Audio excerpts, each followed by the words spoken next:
Mark, welcome to the Soccer Queens podcast.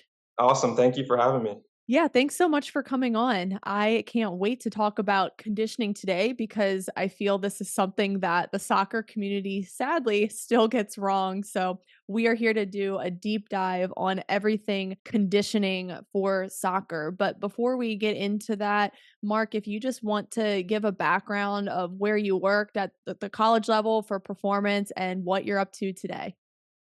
I worked at Loyola University for about 6 years with a stint with DC United as the head of performance there. Helped Baltimore Blast kind of start their women's program, and now I'm about to start a new job at San Diego Wave FC with the women's team there. So yeah, really excited and happy to be on the podcast. Awesome. So, yeah, just a wealth of experience at a very high level for performance training. So, yeah, let's talk about conditioning. I think you'll find this funny, but I wrote a blog a few weeks ago, and the start of it said, growing up playing soccer, I never jogged 2 miles around a track once in my career. And everyone was floored. They're like, "Wait a minute, so you're telling us you didn't do any long distance running?" And I was like, "Not really." So, I guess my question to kick this off is, why are people still surprised at that? And what are some misconceptions the soccer community just has about how to condition for the game? I know this because I went through it, and we talked about this. Like as a player, you want to do like what feels hard, and I think like going out and running 2 3 miles. I mean, it feels awful. And if you ever done it, so you feel the sense of like accomplishment of like I'm pushing myself, but in reality, nothing you're doing is really translating. A lot of people want to talk about soccer and the statistics in terms of like distance run and stuff like that. And sometimes you hear like, oh, soccer players run up to 8 miles in a game, 9 miles, whatever it is.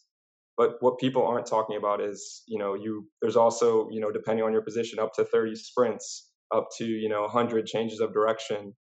And when you go on these runs, these 2 to 3 mile runs, or, whatever it is, yeah, maybe you're getting close to touching the distance element, but not once in that run are you doing a change of direction, high speed running, sprinting. So, it's funny, people in their off season will do miles on end, and they play soccer and they realize this, I don't feel fit, and it's like this cycle of, okay, well, I have to do more fitness, and in reality the reason they don't feel fit is because they've done nothing to prepare for what actually happens, which is, okay, you have to do this many hard changes of directions, this much sprinting, and in those runs you're not really touching anything that's relevant to what you might be doing on the field.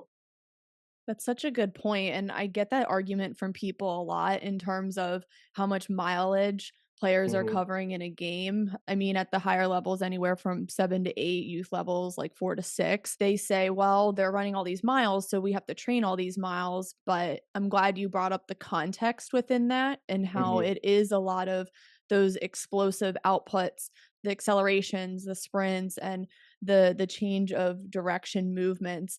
And I think soccer players do get caught in that cycle of wanting to be so aerobic focused, but Hmm. do they already tick that aerobic box doing other things at practice or other trainings? Absolutely. I mean, we talked about this, but like if you're doing technical training multiple times a week, if you have team training, like there's probably a large probability that you're already ticking that box of like, okay, heart rate within the 110 to 130, 140 range. You don't really need to do more of it, and even if you do more of it, it might be detracting from what you could be doing. You're just adding fatigue when in reality, you really need to just be working on something different. Yeah, the fatigue aspect is a big problem and kind of getting into that overtraining zone, and Hmm. I think that's a lot of players make that mistake when they add extra mileage on top of practice. They don't think about, "Okay, well, I'm breaking my body down even more." So what are other things they should be working on to avoid that overtraining and to really become robust soccer players? It's tough. I try to like the overtraining is such an interesting topic because I feel like, is it overtraining or are you just missing opportunities? Because you're definitely adding fatigue, and it's like you're adding fatigue when Like there's such a limited capacity to do things, and yeah, you could do as much as you want, but you're not going to get better. And I think there's like you really have to be smart about what you're adding to this bucket of overall training because it has to be the right things. And especially like being a performance coach in soccer, sometimes it's frustrating because it's like there's limited things you can do, especially with a really congested schedule. So those things have to be really well thought out.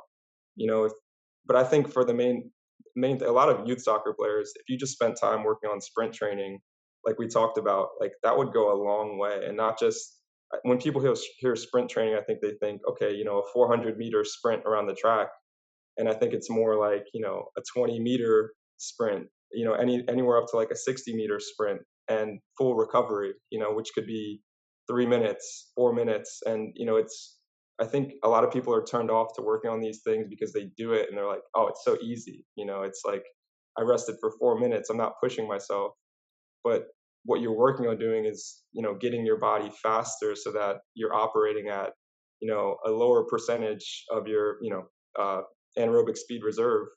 So when if you can if your max speed is 17 miles an hour and you can get yourself to 18 miles an hour, then operating at like 11 or 12 miles an hour is just going to feel subjectively easier. So getting faster, while it might not seem hard, it's one of the most important things to do, and not just linear speed, but also working on cutting. So different types of short shuttles where you're changing direction, and really I'd say like shuttles like under 100 meters is great. You probably don't need to do like a 300-meter shuttle. That's not really something you're ever going to do in a game. I mean, I hope not. Like if you're playing soccer and doing like a 300-meter shuttle, I don't either. It's the last minute of the game and your team doesn't have the ball, or you're just running around with no purpose and tactically something's wrong. Like I hope you're never running a 300-meter type run in a game. So in terms of speed, I really like that idea of having that anaerobic reserve. And I think that's a concept that's really hard for many to get. They're like, well, what do you mean speed improves my endurance in the overall Hmm. game and I'm able to last longer in the game? Can you kind of explain it more in the most basic terms? How speed Sure, can help sure. endurance? If you can get faster, then going slow is going to be easier. Like if Usain Bolt, I mean, he's probably the worst example for this, but he's the fastest person ever, so people can relate. Like if Usain Bolt is running, what's his time, 9:69 or something like that in the 100-meter, then he could run 12-second 100-meter all day, no problem, because he's that much faster. Whereas I like running a 12-second 100-meter sprint for me. I mean, I'm gonna be dead. I could maybe do like two of those. But Usain Bolt, since he's so fast, running a 12-second 100-meter over and over is very achievable. That's like his 60, 70%, or maybe 80% of like what he can do. So, because he's so fast, doing these things repeatedly at a lower speed is easier for him. That yeah, that makes a lot more sense. Now, I do want to just bring up the ECNL schedule because we talked about this Mm, last month when girls were starting to prepare for nationals. Do you think some players perceive that they're not conditioned enough and they think it's a conditioning issue when it could be other issues going on? And what could mhm. be the other issues that are going on?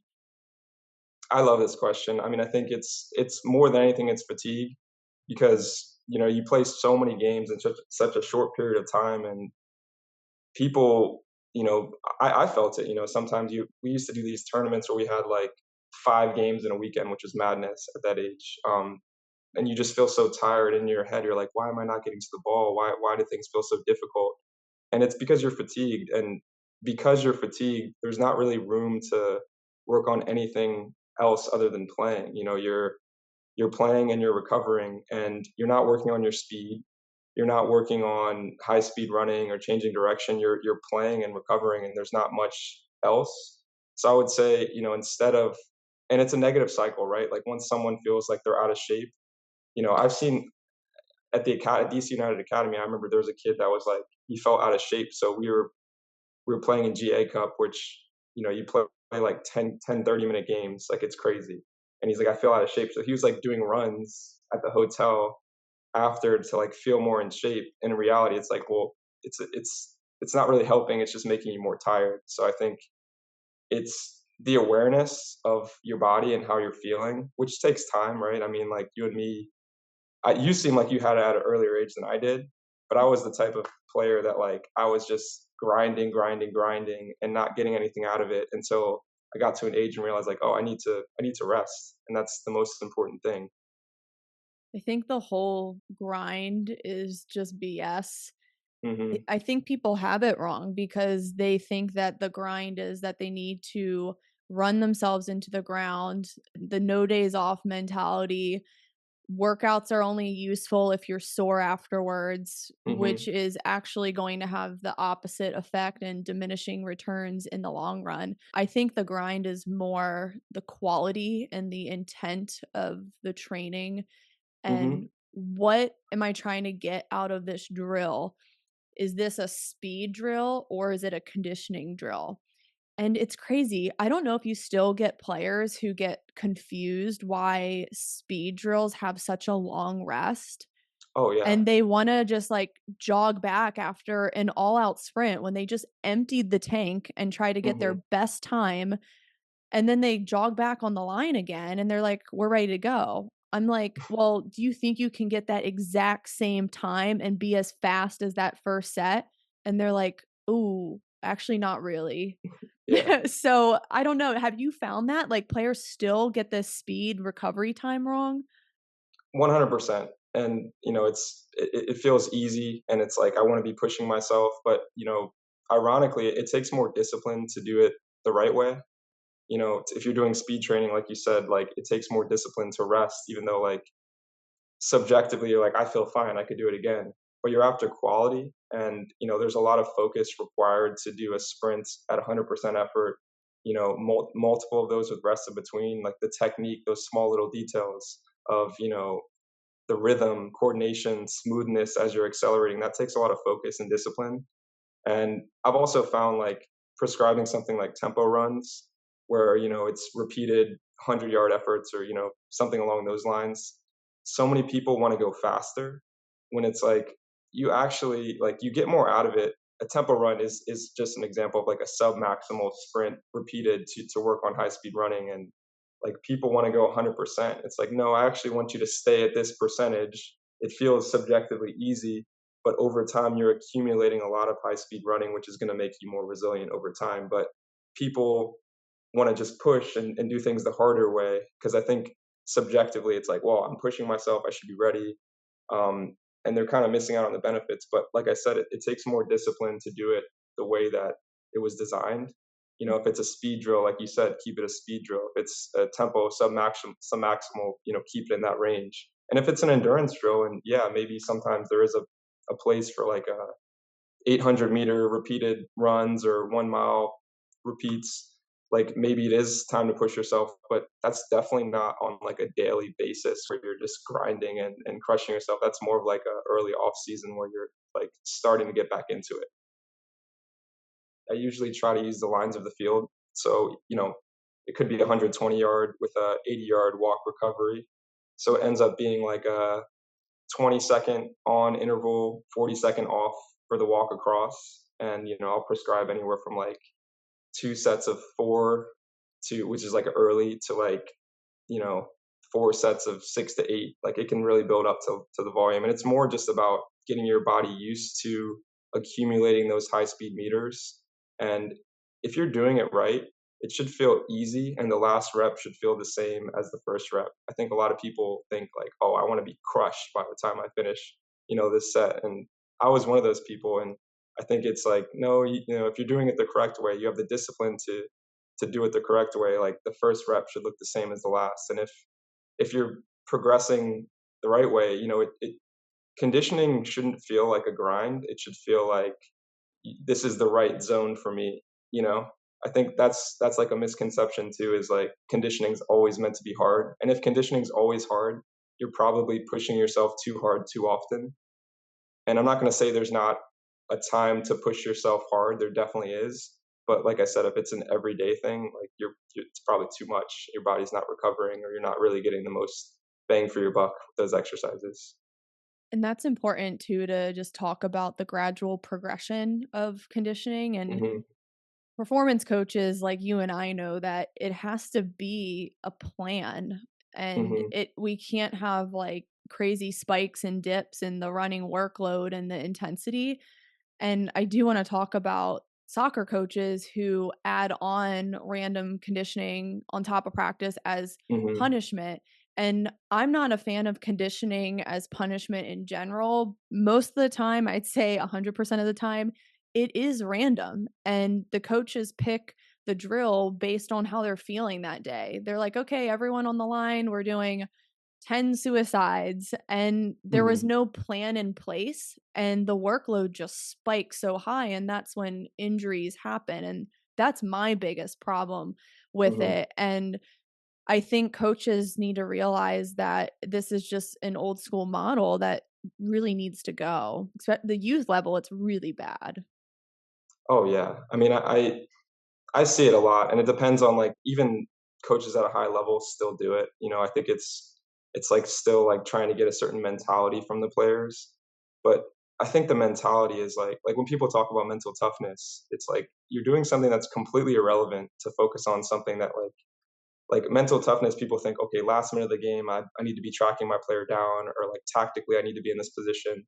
Well, like, running, 300-meter shuttles after training actually has nothing to do with that, and it's detracting from players' ability to do what they need to do, if anything, because it's just adding fatigue. Like, if you're trying to focus on quality after you've done a 90-minute session and you're like, "Okay, we're gonna get fit," you're probably not, or was the session not designed well that you didn't get everything you needed out of the session?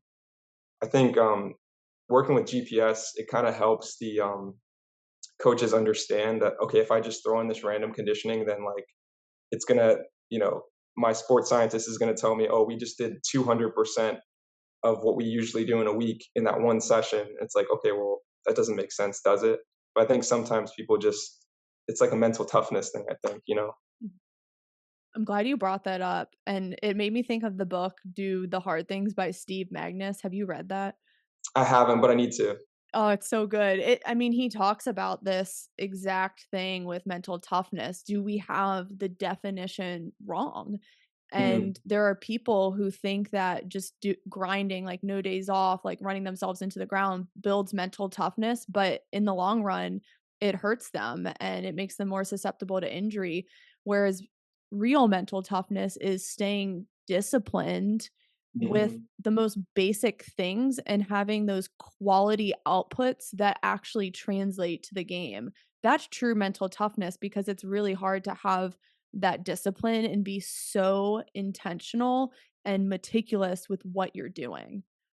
It just comes down to coaches not really knowing that or not you're and I've seen it before, like, as a young coach, I coached at the grassroots level, and I never, used conditioning as a punishment, but you definitely felt sometimes like, I gotta get some order here, and, you feel like just some punishment, whatever it is, like, needed, but I think if you have buy-in and the players, have respect for what you're trying to do, then hopefully you're just influencing them to do the right thing anyway, and they're disciplined, like, a good culture is, like, player-led, you know?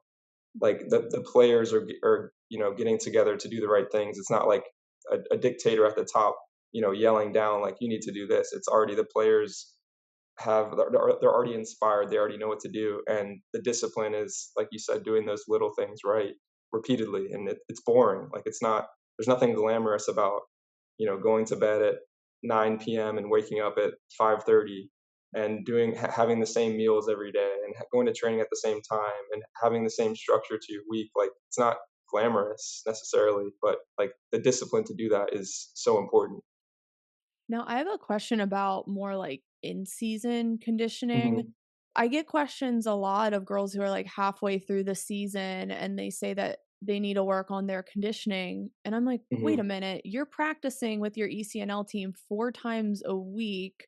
What's going on at those practices? Are the small sided games and conditioning not enough? And why would I add on more to all of that? And I'm very hesitant to add extra conditioning. Mhm. I have to really, like, look into the matter and investigate, does this girl actually need more, or is there, like, something deeper happening?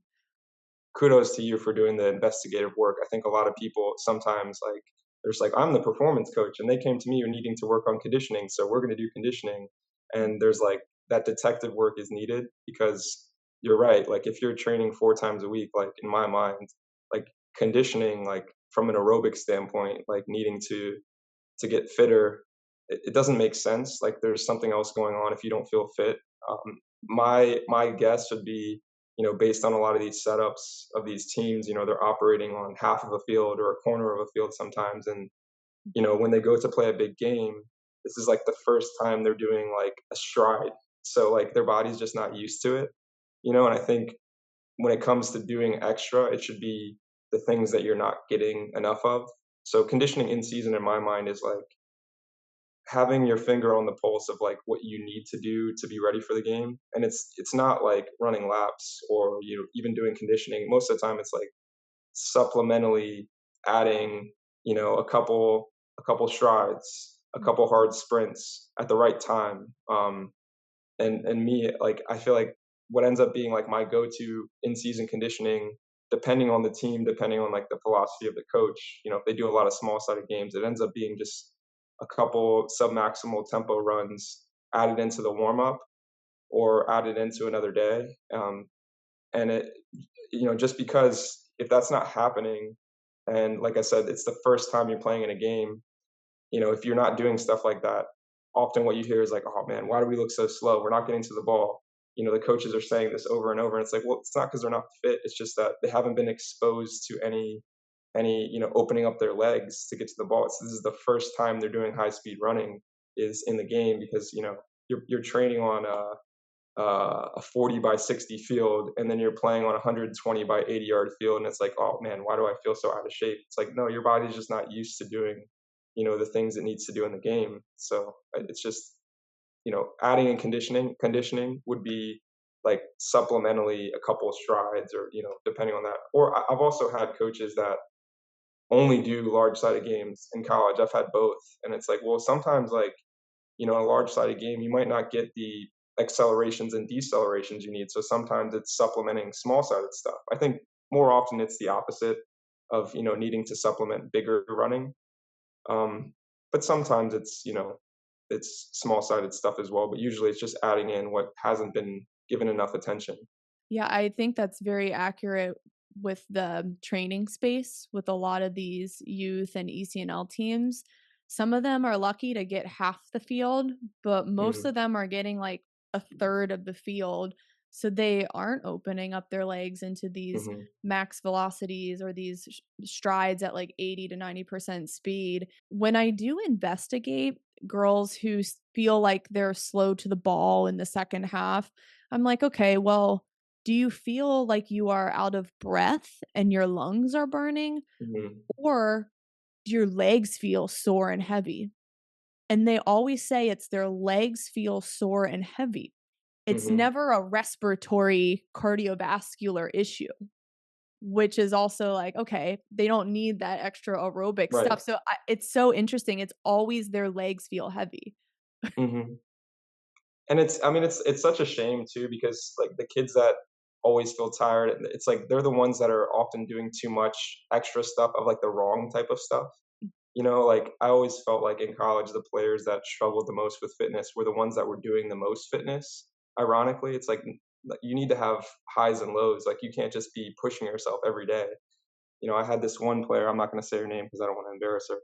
But we talked a lot, and I kept trying to get her to like do less. Like you don't need to go to 3 pickup sessions every day. Like it's like you don't need to push yourself that hard, and not even you don't need to. It's actually the wrong thing for you to be doing because like from an intensity standpoint, like you're pretty much always operating in a low to middle intensity because you're always tired. And what you really need is to like get into that high intensity zone with, speed, and that's when you're going to see the difference in your performance. But if you're always tired from doing extra conditioning all the time, then your legs are always going to feel heavy and you're always going to feel slow and you're not going to get to those balls and that's gonna make you feel like you're out of shape. Yeah, I've seen that too with players who add on too much, and it not only Mhm. makes them fatigued, but it really hinders their speed, and they start to slow down because their nervous system is just wiped out at that point when we do a speed workout. And, we all have athletes who are just they're misinformed about conditioning Mhm. for soccer, and whether it's from just the perceptions in the soccer community or their coach is just hammering just extra conditioning to get good at the game, it just really sucks they're in that position, but it's good that you're educating and having these conversations. And I actually had a remote athlete last week. She's doing a 5 day a week off season template, 3 days running, 2 days lifting. And she asked if she could add 5 to 8 mile runs. And it's nothing, against, like, what she thinks about this, she's great, but again, just misinformed, and Mhm. I had to ask her, "Okay, well, what's the purpose of adding these 5 to 8 mile runs? Like, what do you wanna get out of this?" And she didn't have an answer, and then she asked if it would hinder speed, and I said, "It absolutely will hinder your Mm. speed." Yeah. Um, so maybe let's just talk about why some of these long distance runs, when we're getting over 2 miles at a time, how does that really impact our speed development? Yeah, I love the question, and I've been in the same situation, and like the questions you're asking are like so important. Like those are good questions to ask, and I think, I mean, if you just look at the Olympics are coming up, right? Like, look at the people that run a 5K or the marathon runners compared to the sprinters compared to the 400-meter runners. Your body is going to adapt to whatever you're doing most, and if you're running 5 to 8 miles, like the ability to accelerate hard is going to slowly die off because your body is saying, "Oh, I'm running all these miles. I need to adapt in this direction. I need to adapt to be lighter, to have less of a strong engine because that engine, from like an hard acceleration standpoint, isn't helping me run 5 to 8 miles. It's actually just extra weight I don't need."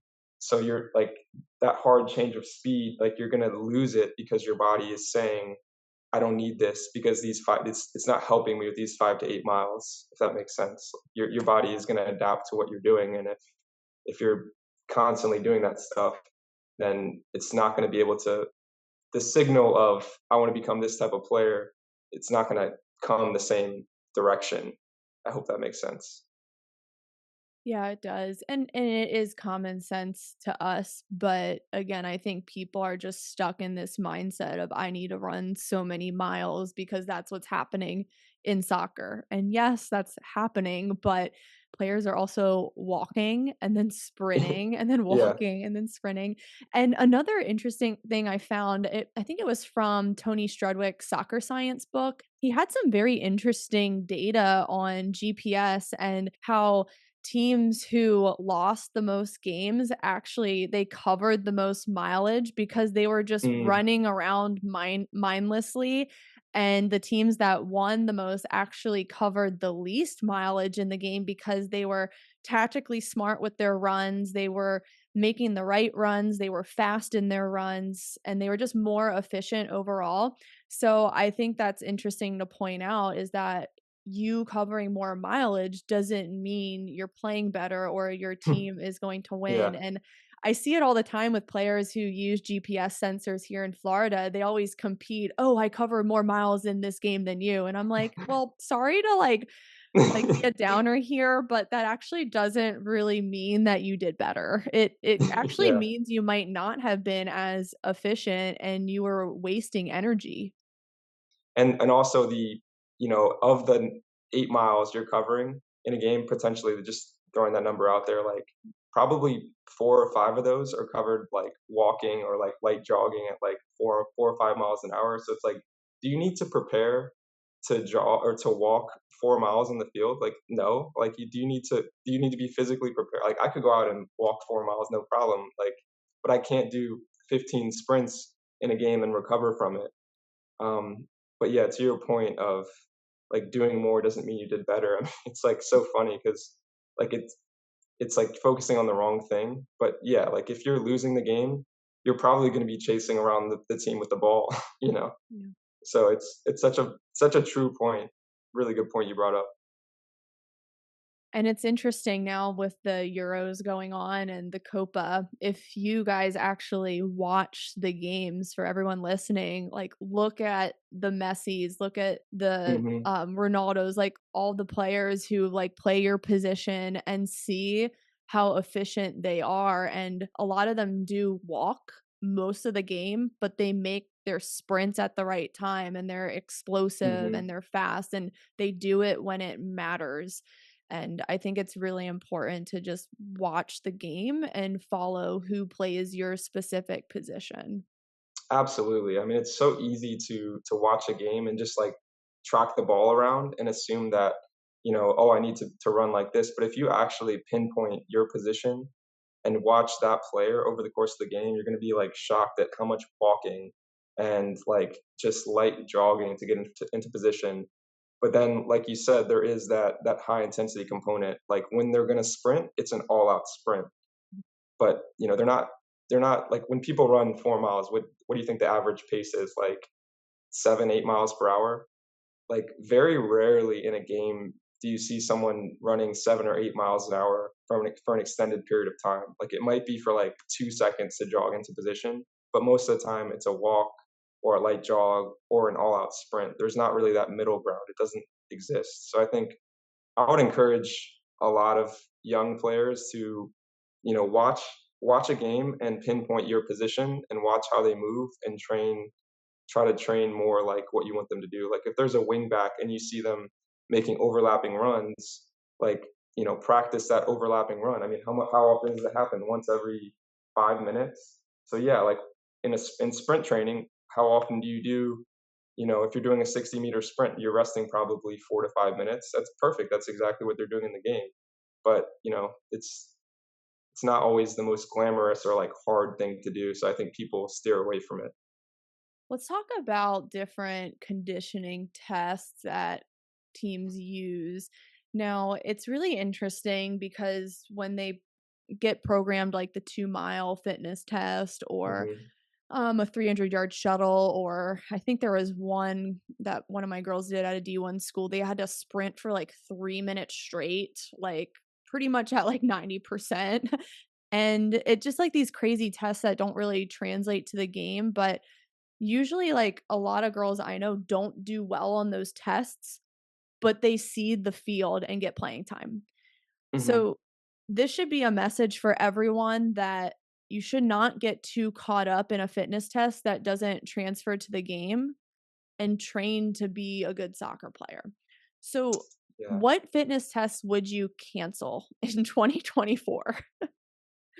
I mean, I hate all of them just because I feel like in preseason, like it's you're doing a max effort fitness test, so it's like the whole day's ruined. Like if you want to actually prepare for the game, it's like you're just wasting a day. So it's kind of a bummer from that standpoint. As like as a performance coach, I don't like to waste any days. And I really feel like with fitness tests, like if you're pushing yourself, you're also kind of sacrificing the next day too. Like you're not really gonna get that 1% better on the next day. So it's like 2 days are kind of out the window.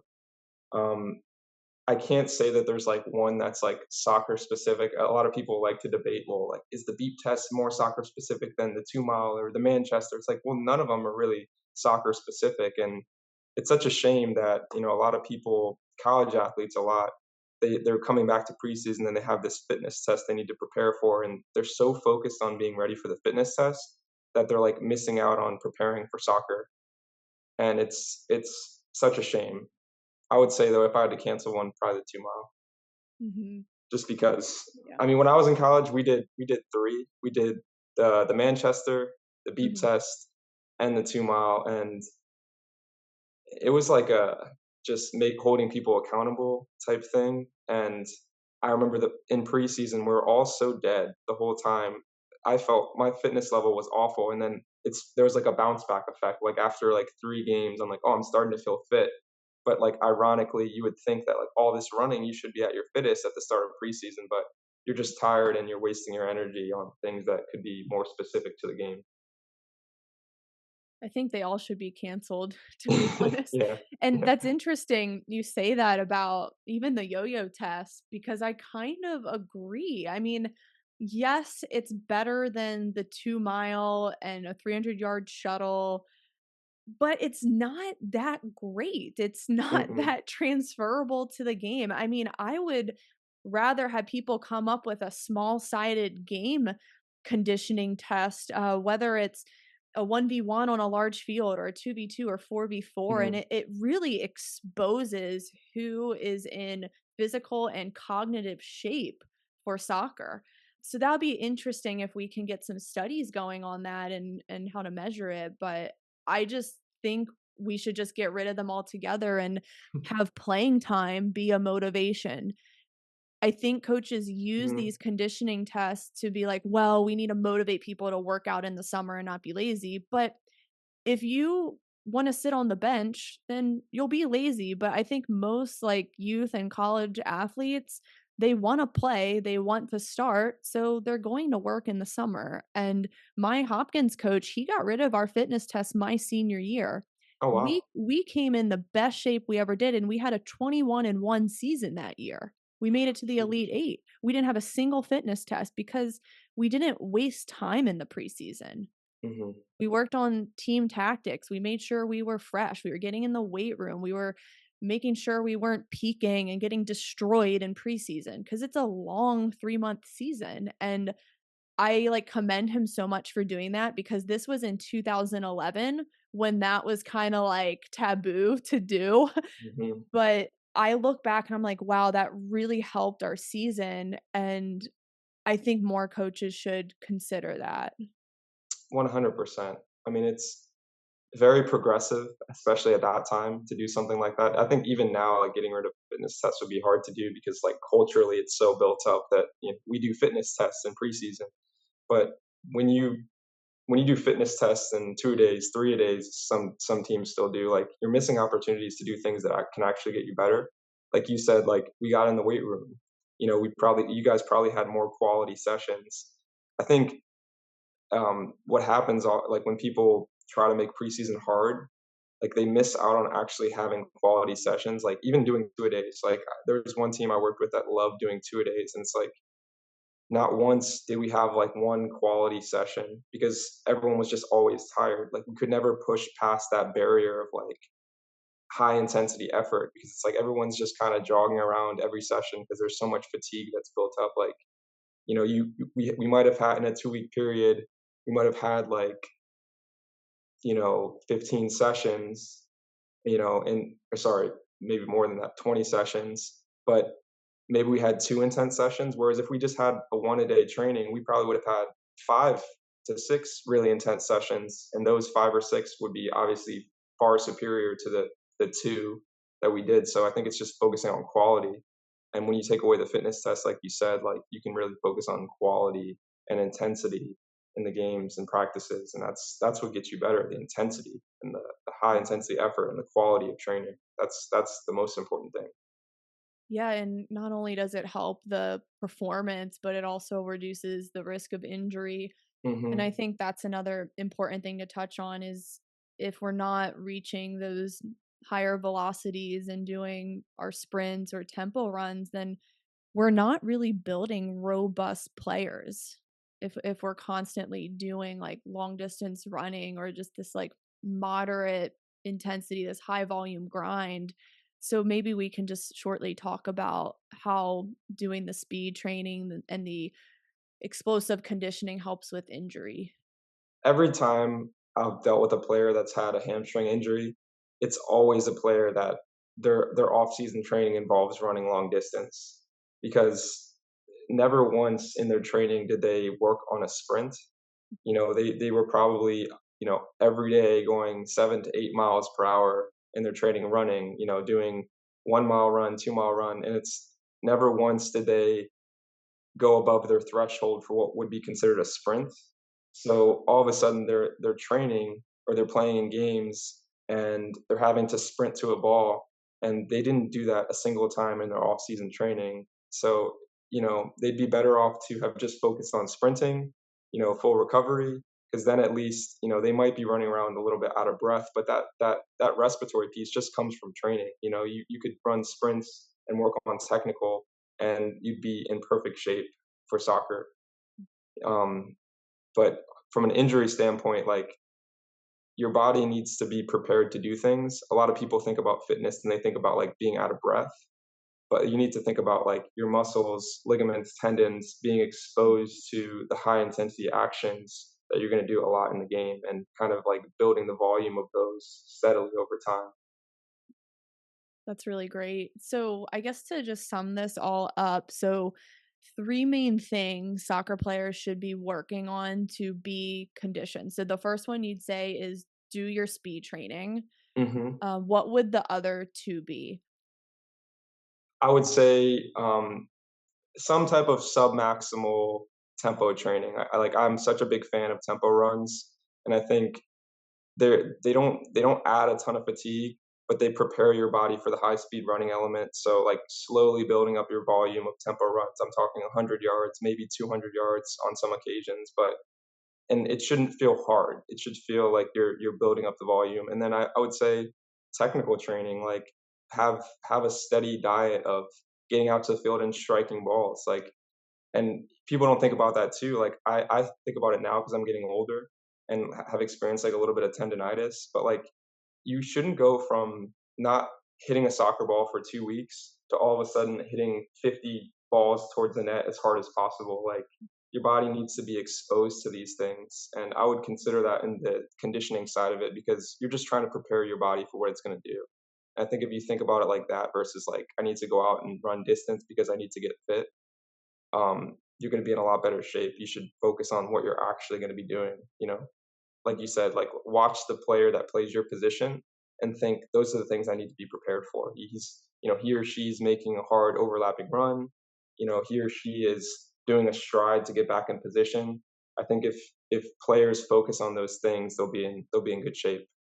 Those are really great. And yeah, we can't forget the technical component and touching the ball and getting out there hmm and maybe even playing pickup soccer. I mean, you are way better off doing pickup than running 2 miles in the summer off season. For sure. For Like, sure. Yeah. it's crazy how much you benefit from that. And I think like when players get fatigued, their cognitive piece goes first too. hmm So it is important that in that off season they are getting some small sided or some scrimmages in here and there. So Yeah. You adding that cognitive component is such a good point because it's like you can't train that outside of the game.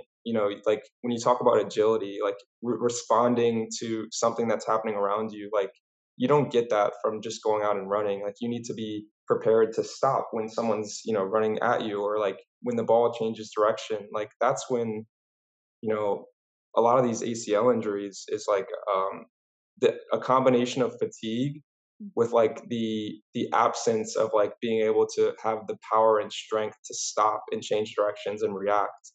And I think this is probably a different conversation. Maybe we could do another podcast about it. But like, I think that all this extra running is probably like a big part of like the ACL epidemic. Is like people are just chronically fatigued and lacking strength because all they do is run, and they don't strength train, they don't do hard sprints, they don't do hard change of direction, and that stuff is more important than just running and adding fatigue. I 100% agree. Yeah, this is a whole other episode because Mhm, yeah, I think there's a lot that goes into the ACL injuries, but I think you're right. The biggest one is just this mismanagement of load and just all these extra miles that are just nothing's planned, nothing's progressed. There's no intent mhm, behind it.